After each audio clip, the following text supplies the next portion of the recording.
This is Main Street Rob, and I'm in my car getting ready to do a tornado chase. And you're wondering, it's the middle of winter. Why would there be a tornado now?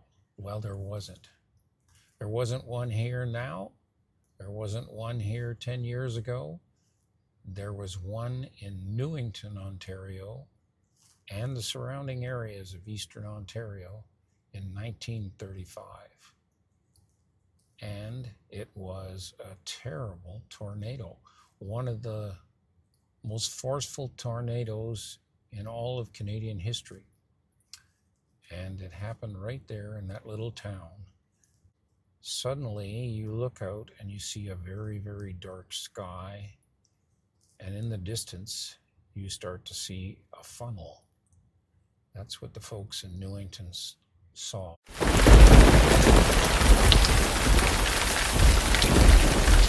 And it was in the western sky that they could see it. And before long, it had done some huge damage there.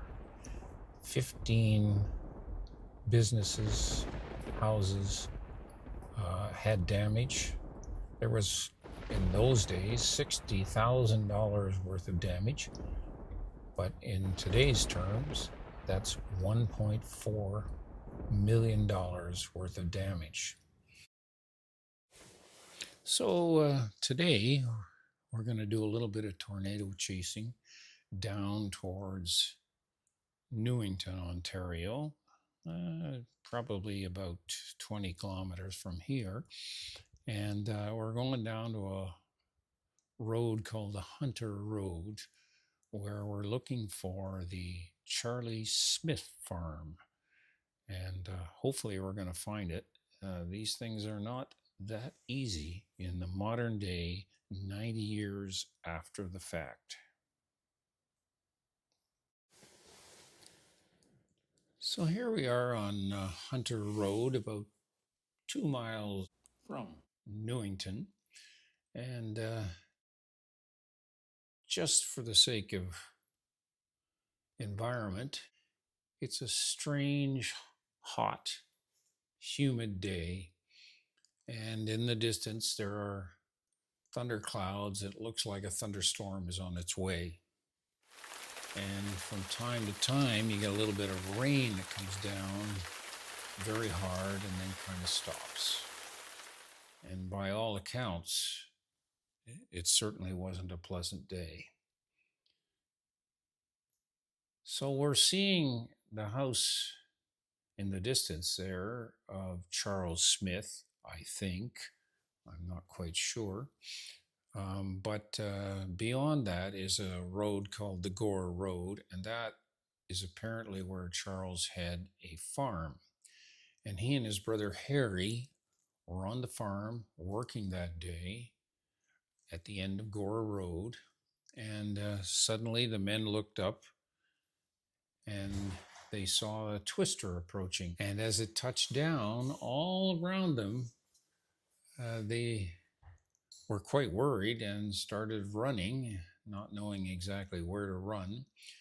But suddenly the twister veered to the east, right towards the barn, picked it up right off the entire foundation, and started throwing bits of wood and hay and chickens, everything into the air. And fortunately, the horses that were into the barn were not hurt, but they certainly were covered with hay. But the chickens were plucked clean, if you can picture that, and obviously didn't live very long. But in the distance, I guess the neighbors had seen that the carnage was carrying on. They wanted to find out if anybody was hurt, came rushing over, and they began to help in freeing up the horses who were under all this hay. In the meantime, the tornado veered again to the east.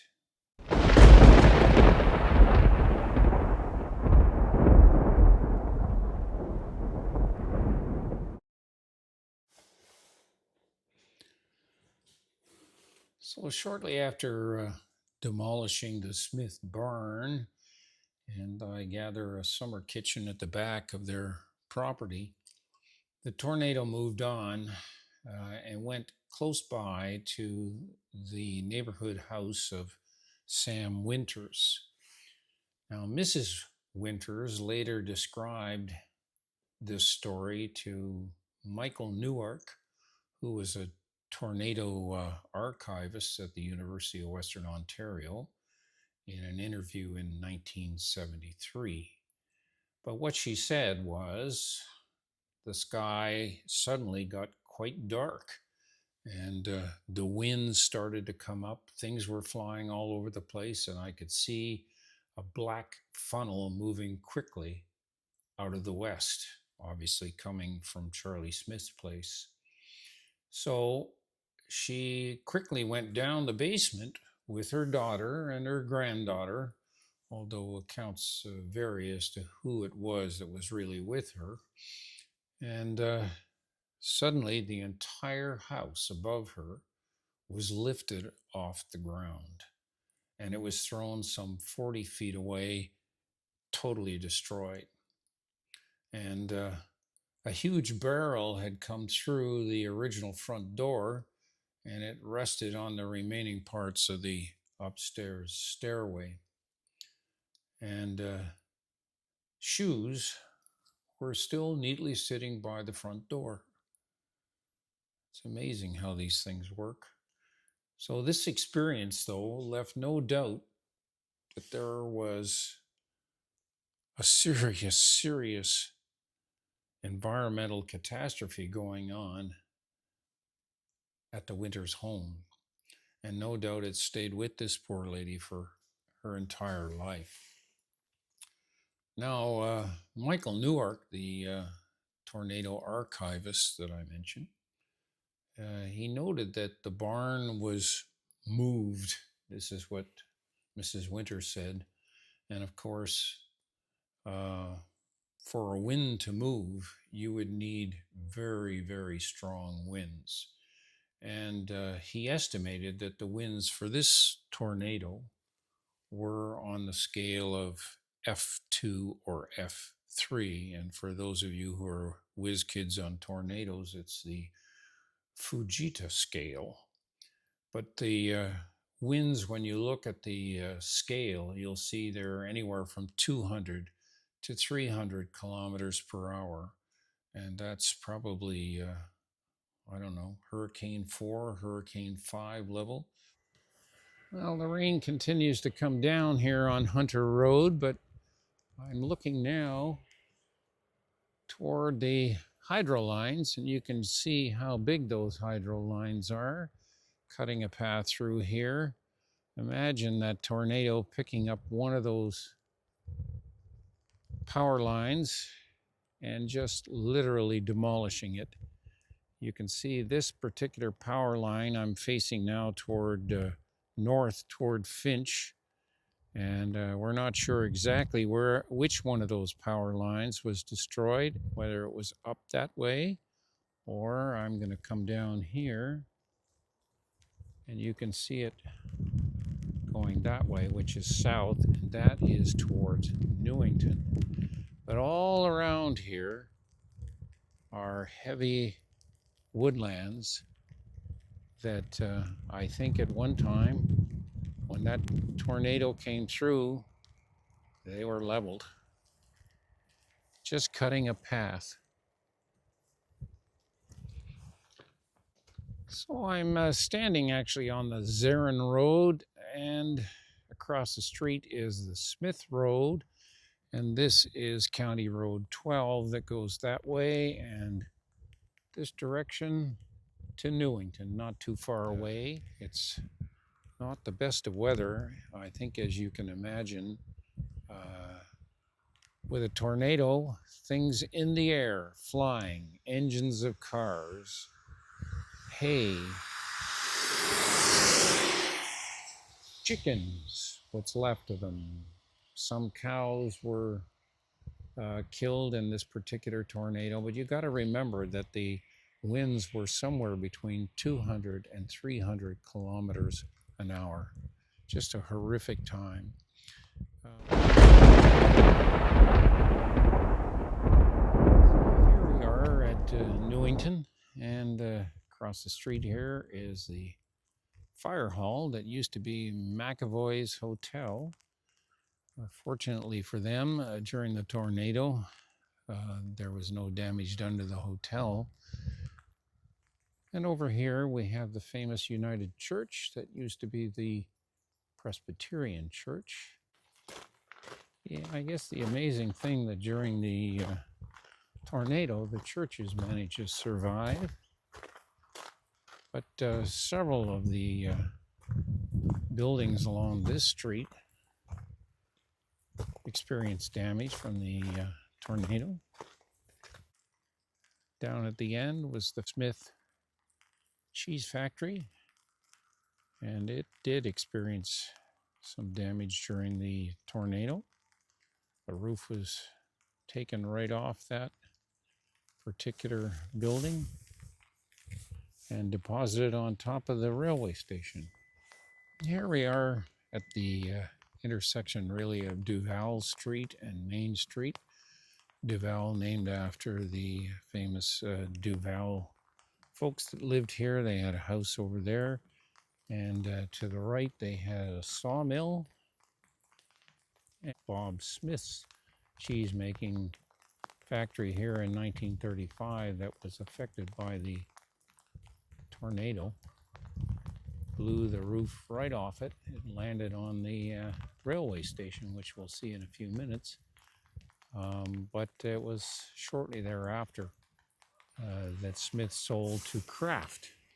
Kraft moved the cheese manufacturing up towards the Stormont County Fair area and was there until 1970. Here we are at the corner of Cedar and Main Street. This location right here that is open was actually the railway station for the New York Central Railway during the tornado. The roof of that building was taken right off, but of course it's not here today. You can see the grounds for the Stormont County Fair. It still looks very, very impressive. It has a track. It has, of course, many different recreation facilities, but also, and I'm not going to go up there. It's quite icy, unfortunately. It's got a grandstand that they can watch, and I'm sure they have tractor pulls. You can see the cattle barn, lots of exhibit halls. It's a very progressive fairgrounds. And here we are on Mill Street, and over here, where you don't see too much today, was the McEwen sawmill and planing mill, and it experienced significant damage during the tornado. At one time, it was a busy place. As you can see today, not too much going on. All right, here we are at the original Kraft factory, which started in 1935 after Bob Smith sold his cheese factory to Kraft, and they moved it over here. It operated as a major employer as well in Newington until 1970, when it was moved to Ingleside. Today, it is the Evans bus lines. And this street here has... So I had no real luck looking for the Helmer home, although it is the site of the greatest tragedy in this particular tornado. But in the town, in the village of Newington, Dalton Helmer, who was 10 years old, would play with a young fellow by the name of Bill Romborough. And Romborough was only 7 when he witnessed this tornado, but obviously the facts stayed with him for many, many years. He talks about it as seeing the McEwen Mill roof being totally taken off. And he and Dalton had actually played together earlier in the day. But when this happened, his father came out and told him to get down into the cellar. The winds were blowing, and what they thought were leaves coming across with the great winds turned out to be the timbers and pieces of car engines and barrels that had been picked up by the tornado along the way. And they were not leaves of trees that were blowing, but it was the tornado. And no doubt it was pieces of Charlie Smith's barn. Anyway, Bill's father told him to get to the cellar, and it was a good thing he did. But meanwhile, Dalton Helmer, who had gone home, was quite intrigued by what was going on, went out into the back, and depends on who you were talking to. Some say that he was on the back porch, others say he went out to the shed in the backyard. Regardless, the tornado picked him up and threw him at least 400 feet into the air. He landed on some rubble from the McEwen grist mill, and shortly thereafter died. And it was a very serious thing, obviously. And there was damage throughout the village, but no deaths except this one. A very sad day in Newington. You can imagine during the tornado, where lots of people that were coming out to see what was going on didn't really understand. But the day after, they came in from Montreal, they came in from even the United States, they came down this road here from Ottawa. They all wanted to see the damage. And it was on a Sunday, and folks normally would have been at church, but they had to open the general stores to serve sandwiches, to serve ice cream, but most of all, to look after the people. They claimed that there were 3,000 people who came here on the Sunday. It is so ironic, a little of 200 people with 3,000 visitors all gawking to see the damage that had occurred. So as we look down the peaceful main street of Newington today, despite the fact it's raining out there, and across the street on the left, you'll see the famous general store next to the church. It's important to realize that this tornado, and as it was recorded in F2 or F3, it remains one of the most powerful and certainly one of the best documented tornadoes in eastern Ontario. And while rare, there are few comparable events in the region. There was one in Cornwall in 1947, and one in Rockland in 2022. But the one in Newington stands out for its intensity and its damage path, and of course its lasting local impact. But even now, and it's almost a century later, the memory of that storm is part of Newington's history. It's part of Eastern Ontario's history. And it's something we should all be aware of. It's an incredible historical event.